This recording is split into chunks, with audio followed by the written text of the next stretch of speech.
ఆ వెంకటేశ్వరి ఆశీస్సులు మన రాష్ట్ర ప్రభుత్వం మీద మంత్రివర్గం మీద పుష్కలంగా ఉండాలి అని మనస్ఫూర్తిగా ఈ సందర్భంగా కోరుకుంటున్నాం.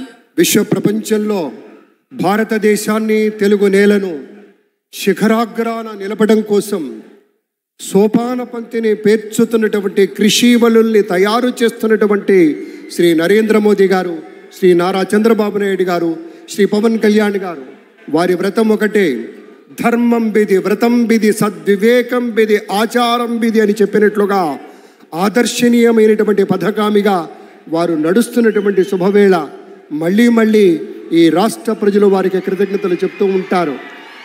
మన చంద్రబాబు గారు, మన పవన్ కళ్యాణ్ గారు ప్రత్యేకంగా కృతజ్ఞతలు చెప్పారు.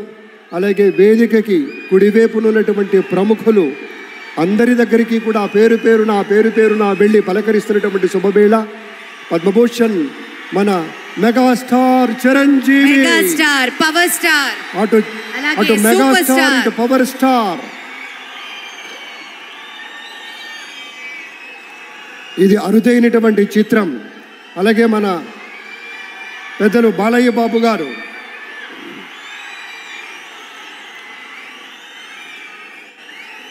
సూపర్ స్టార్ తలైవర్ రజనీకాంత్ గారిని పలకరిస్తున్నారు ప్రధాని. వారి దంపతుల్ని లేడీస్ అండ్ జెంటిల్మెన్ మనస్ఫూర్తిగా వారి శుభకామనలు అందుకుంటూ మన బాలయ్య బాబుతోటి కరచాలనం చేస్తూ ముందుకు వెళ్తూ ఉన్నారు. వేదిక మీద అందరినీ పేరున పలకరిస్తూ రజనీకాంత్ గారితో ప్రత్యేకంగా మాట్లాడుతూ ఉన్నారు. ఇది ప్రేమ, ఇది అభిమానం, ఇది వాత్సల్యం, ఇది కృతజ్ఞత, ఇది గౌరవం, అపారమైనటువంటి విశేష గౌరవం.